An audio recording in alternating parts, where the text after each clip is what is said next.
Hey guys, welcome back to East Texas Living.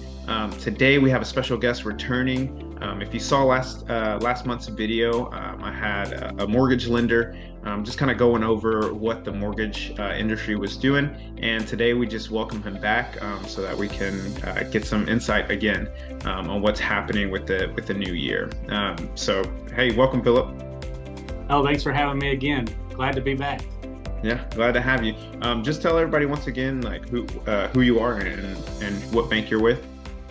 Yeah, so my name's Phillip Rowe. I work with the local bank, US Bank here. Mortgage loan officer, been in the industry for about 7 years full time, been in banking since 2004. So I have a pretty good extensive background and glad to be on your show today. Yeah, well, I'm glad you're here. So the last time that we spoke, you were telling us to keep an eye on December 13th, and that was the meeting for the Fed to decide whether to raise the rates. And so the rates were raised by half of a percentage point. What did that indicate to you? Yeah, so looking back at the trend from June of last year through November, they had been raising rates by 3/4 of a basis point. Hmm. So now that they've backed off to the 0.5%, I think it still indicates that they're still not comfortable with where the U.S. economy sits in regards to inflation. Hmm. Although the new reports show we are seeing a curve in the numbers, I believe they're just still being cautious. Okay. Okay. Well, good. So when the consumers see these Fed rates going up or down, or should they be assuming that mortgage rates are going to follow? They don't always follow the Fed rates, which I know in our last video we talked about that 10-year Treasury. That kind Hmm. of does follow the Fed rates fluctuation when it goes up and down. I looked at some reports. I think whenever they met last in December, we were like at 3.49, 3.6, somewhere around in there was a fluctuation in the 10-year Treasury. Hmm. Today we're like at 3.49 again. So I think that we've kind of stalled with rates taking off like they were. So Hmm. that's a good indication that rates should start coming back down as long as they don't keep increasing to these 3/4 to 1% basis points. I think we're going to be okay this year. Okay, good. So I guess what you're saying is when you see the Fed rates going up or down, really what the consumer should do is take a look at what the Treasury's doing to that. Yes. Okay. Yeah. Yeah. Just go into any ticker symbol, type in the 10-year Treasury, it'll pop up, and then you can look at that. Really, I like to look at the 3 and 6 month history to see what it's doing. You can kind of follow that trend. Um, so, yeah. Okay. Okay. Good. So the Fed is meeting at the end of the month, so on the 31st, so about 5 days from now. What do you see are some factors that consumers should be keeping an eye on? Yeah, I think they're still going to be watching, the GDP. Is Mm. Americans still spending money? Obviously, where are we at with inflation? Is there still job growth? These are big things that I know that they're watching. It's unfortunate that we're kind of looking for job growth to go down because we want that spending to stop. That's kind of the game plan that they have to keep people from paying higher and higher prices for our products here in the U.S. Yeah. Yeah. And one thing that I've noticed is with the home prices that we're still seeing the home prices be um they're still a little higher than what we were used to pre-pandemic. And so kind of what I'm seeing is the prices are going down about like 10%, but not necessarily to the same levels that we saw pre-pandemic. Yes, I'm hearing the same thing. Yeah. So you were mentioning inflation is one thing to kind of keep an eye on. And according to the chief economist, Lawrence Yu, the chief economist for the National Association of Realtors, he was saying that inflation is slowing down. So he's thinking mortgage rates should be slowing down. Is that kind of what you're looking at too? Yeah, I think we definitely seen a spike looking over the 6 month trend in rates. Low Mhm. to mid sevens was the highest that I've seen it get to. Hmm. Rates have come back down. I believe the national average today was around 6.125%, Hmm. on a 30-year fixed conventional. So that's promising to see that.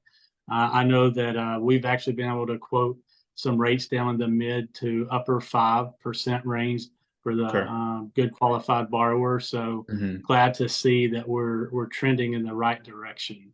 Yeah, that's good. That's good. And what are you seeing with the 15 year? So, usually it's a pretty big swing in the Hmm. 15-year rate.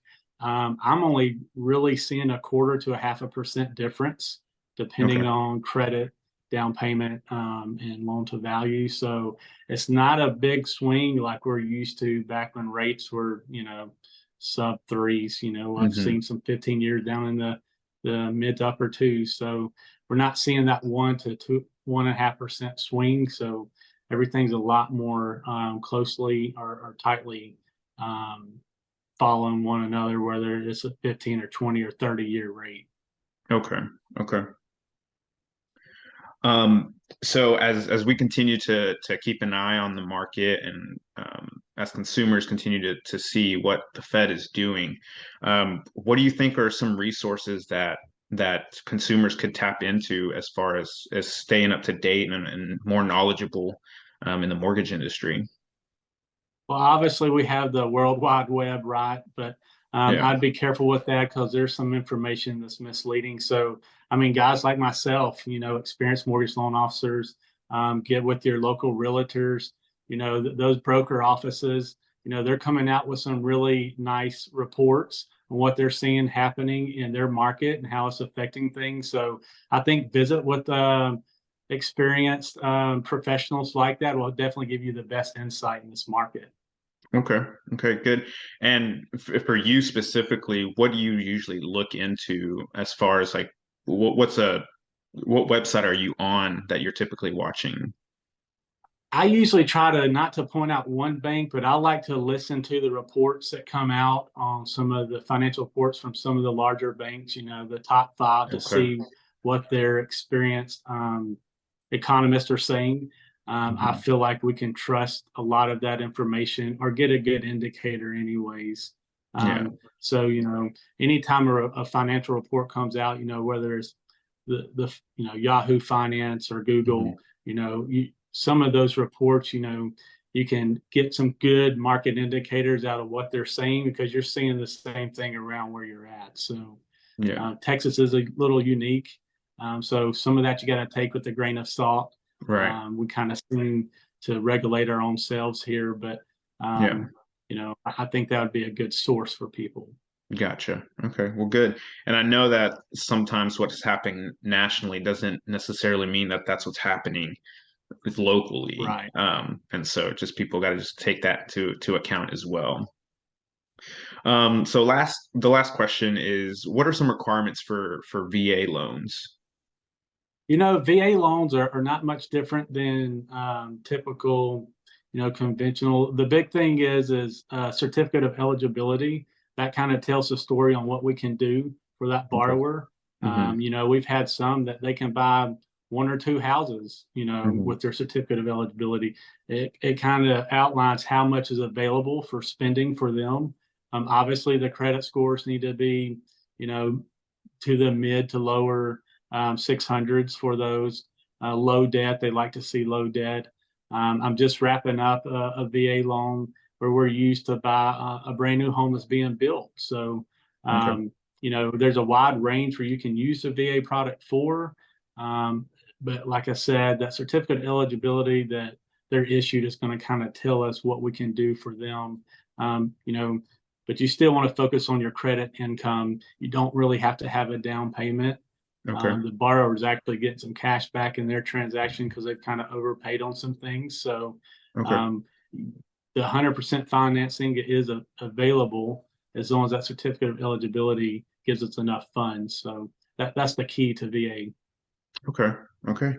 Yeah. Well, thanks for your time. Thanks for just answering these questions. I know with everything that's going on, sometimes people can have some fear of jumping into the housing market, but which you would Right. probably say it's still a good time to buy, right? It's a great time to buy. I feel like that we're in a buyer's market for sure. Yeah. So there's some negotiations going on between the buyers and sellers that we weren't seeing, Hmm. a year ago. Yeah. So that's beneficial for the buyer, obviously.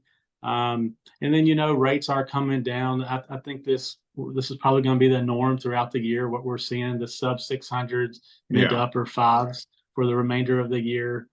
So definitely, I wouldn't hesitate because, as you mentioned, and we're seeing this too, values are probably not going to return to where we've seen them the last two Right. or 3 years.